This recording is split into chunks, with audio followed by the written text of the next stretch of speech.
बिस्मिल्लाहिर्रहमानिर्रहीम। अस्सलाम वालेकुम एंड वेलकम बैक टू मे तकी ऑफिशियल। गुड मॉर्निंग, क्या हाल है आप सबका। और सबर ब्रेक स्टार्ट हो गई है, थोड़ा सा सुकून का सांस मैंने भी लिया है। ज़ाहिर बात है रोज़ाना भागना दौड़ना घर से जाना इजी नहीं होता, लेकिन यह है कि इट्स पार्ट ऑफ लाइफ जिस हिसाब से जो रूटीन होती है। लेकिन एनी हो आज अभी मैं थोड़ा सा लेट उठी थी, और क्योंकि कोई हरी नहीं थी, कोई रेडी नहीं होना था, कोई लंच बॉक्सेस नहीं पैक करने थे, तो मैं थोड़ी सी जो थी वो थोड़ी रिलैक्स थी। तो मैं यहाँ पे अब अपना नाश्ता बनाने के लिए किचन में आई हूँ। तवा मैंने चढ़ा दिया है और साथ दूसरी तरफ चाय चढ़ा दी है जी। और चाय जो है वो बच्चे भी पिएंगे, क्योंकि मेरे हस्बैंड नाश्ता करके ऑफिस चले गए हैं। ज़ाहिर सी बात है, उनकी तो कोई छुट्टियाँ नहीं थी। और यहाँ जी मुझे लगा थोड़ा सा दूध कम है, तो मैं और ऐड कर रही हूँ। मैं और तकी हादिया हम तीनों चाय लेंगे, और बच्चे भी मेरे शौक़ से पीते हैं चाय। ख़ास करके तकी को बहुत पसंद है, साथ कुकीज़ या ब्रेड वो लेता है।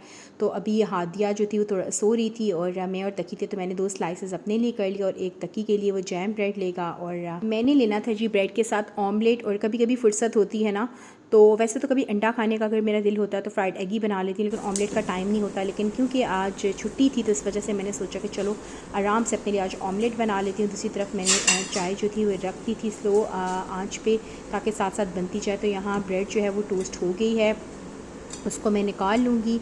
और फिर ऑमलेट जो है ना, मैंने तवे के ऊपर ही रेडी कर लेना है अपना, क्योंकि मेरा जो है फ्राइंग पैन जो है वो थोड़ा ख़राब हो गया, नया मैंने लेके आना है। तो वैसे मैं एक बात शेयर करती चलूँ कि मेरे ससुराल में ना हमेशा जो है वो तवे के ऊपर अंडा बनता था और बड़ा ही परफेक्ट बनता था। मेरे लिए नई चीज़ थी, लेकिन फिर मैंने भी सीख लिया।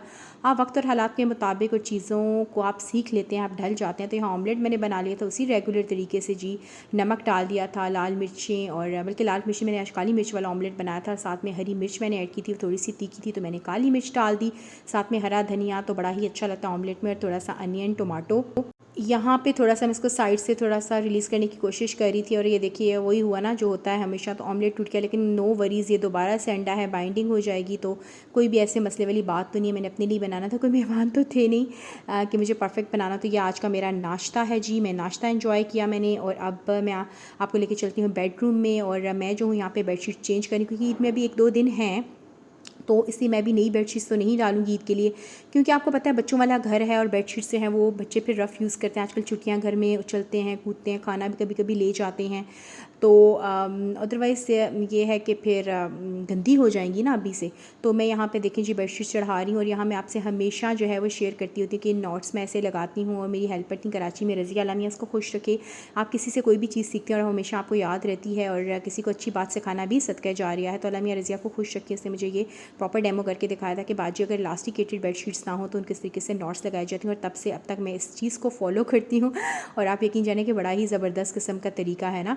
तो क्योंकि अक्सर हमारे पास सारी बेडशीट्स तो इलास्टिकेटेड नहीं होती है ना, या हम करवाने तक वेट तो नहीं कर सकते ना, या कभी हमें सोचना होता है कि हमें बाहर जाएं या एक ख़ास तौर पे इसको इलास्टिकेटेड करवा के। तो ये बड़ा अच्छा तरीका है, मैं हमेशा इसको फॉलो करती हूँ। तो इससे बड़ी अच्छी बेडशीट्स आपकी फ़िक्स हो जाती हैं, जगह पे ठहरी रहती हैं, बच्चे उछलें कूदें जंपिंग करें कुछ भी करें, उनकी जो है वो सेटिंग ख़राब नहीं होती। तो जो है ये मैं हमेशा इस तरीके से बिछा लेती हूँ। और दूसरी बात है कि गर्मियाँ हैं आजकल, पुरानी यूज़ हुई बेडशीट्स जो होती हैं वो धुल धुल के सॉफ्ट हो जाती हैं, तो वो बड़ी कंफर्टेबल लगती हैं। ना कि नई बेडशीट्स कोई गेस्ट आएँ या कोई ईद वगैरह के त्योहारों के मौके पर तो अच्छी लगती है, लेकिन आम रूटीन में गर्मी में फिर इसी तरह की जो पुरानी और थोड़ी सी यूज्ड बेडशीट्स है ना वो बहुत कंफर्टेबल आपको लगती हैं। तो यहाँ मैंने देखें साइडों से भी इसको अंदर की तरफ मैंने मोड़ देना है और फिक्स कर देनी है। और जबकि तकी का जो है वो सोफ़े कम बेड पे मैं शीट नहीं चढ़ाऊंगी, क्योंकि वो मैंने कल ही चढ़ाई थी, तो वो बिल्कुल साफ़ है। तो पिल्लो केसेस भी मैंने जनाब चढ़ा दिए थे, और मेरा बेड जो था वो बड़ा ही अच्छा नीट क्लीन और टाइडी हो गया था। तो फिर बड़ी तसल्ली हो जाती है ना जब आप अपना काम कंप्लीट कर लेते हो। तो अब मैं आपको लेके चलती हूँ किचन में, और आज मैं आपसे शेयर करूँगी कि मैं अपने घर के मसाले जो हैं वो किस तरीके से सेव करती हूँ। अच्छा, मैं कोई बहुत सुगड़ और माहिर ख़ातून खाना नहीं हूँ कि मैं घर में अब गर्म मसाले भी बना लूँ, बिरयानी मसाले भी।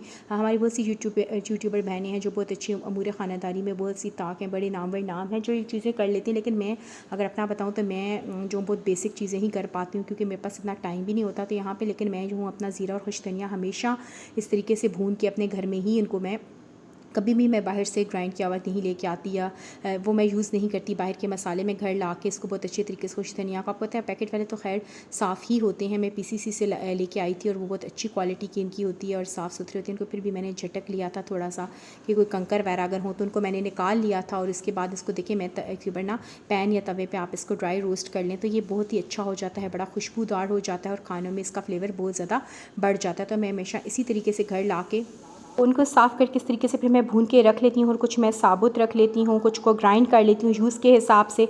तो ये देखें इस तरीके से मैंने इनको भून के निकाल लिया था बड़ी परात में कि थोड़ा सा ये नॉर्मल टेम्परेचर पे हो जाए। फिर इनको बॉक्सेस में भरूँ। किसी तरीके से ज़ीरा को भी मैंने झटक लिया था कि कोई भी मिट्टी या तनके वगैरह हो तो वो निकल जाए। उसको मैं दूसरे पॉट में शिफ्ट कर दूँगी और उसको ज़ीरे के लिए खाली कर दूँगी ताकि खुले बर्तन में अच्छे से जो है वो हो जाए। और बस ये अगर आप प्रिपरेशन मैं इस तरीके से करके पूरी मंथ के हिसाब से रख देती हूँ तो बड़ी ही आसानी रह जाती है, क्योंकि मेरी छोटी फैमिली है ना, तो मेरे लिए मंथ के हिसाब से बहुत ज़्यादा ये जो है वो तैयारी जो है बड़ी आसानी रहती है। तो यहाँ देखिए अब ये नॉर्मल टेम्परेचर पे हो गया था, तो इसको मैंने जो था वो मैंने इसका छोटा सा स्लॉट निकाल लिया है कि पुलाव वगैरह बनाना होता है जिसमें साबुत डालना होता है। और दूसरा स्लॉट मैंने ये देखिए इसमें मिक्सर में ऐड किया है और इसमें ग्राइंडर में, और इसको मैं कर दूँगी सालन के हिसाब से। और समटाइम्स जो है मैंने अगर जैसे पकौड़ों का मेरे पास रखा था, अदरवाइज़ मैं दरदरा सा कर लेती हूँ। वो पकौड़ों का थोड़ा सा मोटा होता है और सालन में जो है थोड़ा सा उसको ज़रा ज़्यादा ग्राइंड कर लेती हूँ, क्योंकि फिर जैसे घर में बच्चे हैं या कोई बुज़ुर्ग हैं तो उनके दांतों वगैरह में ना मसाला फंसे।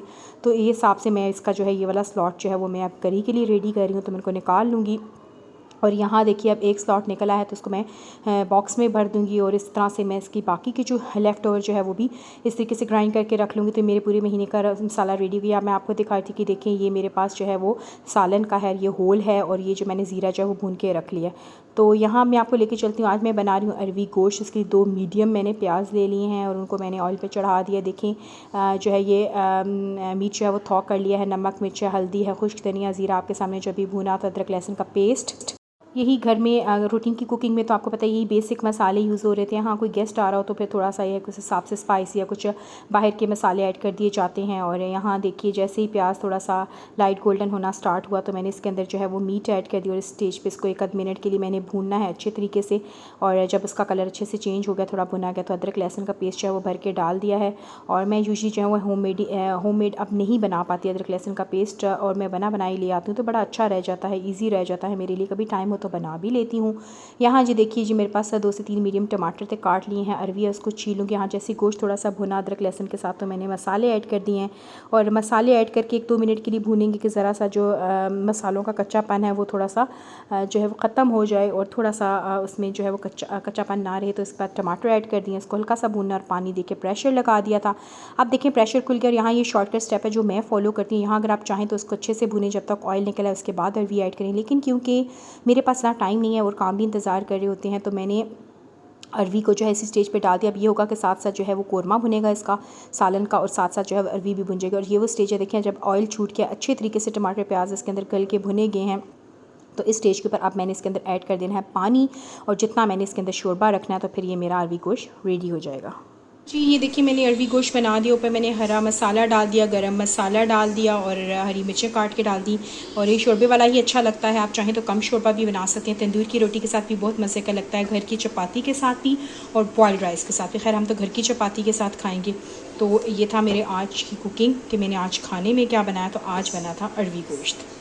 ये अरवी गोश्त को जो है वो थोड़ी सी क्लियर और क्लोज़र लुक है और बड़ा अच्छा बना था। मैं इसी सिंपल तरीके से बनाती हूँ और जो अपने घर में बनाती हूँ हमेशा बताती हूँ कि वही मैं आपसे शेयर करती हूँ। और ये मेरी सिंपल कुकिंग होती है। अगर आपको मेरी वीडियो अच्छी लगे तो प्लीज़ मेरे चैनल को लाइक कीजिएगा, सब्सक्राइब कीजिएगा।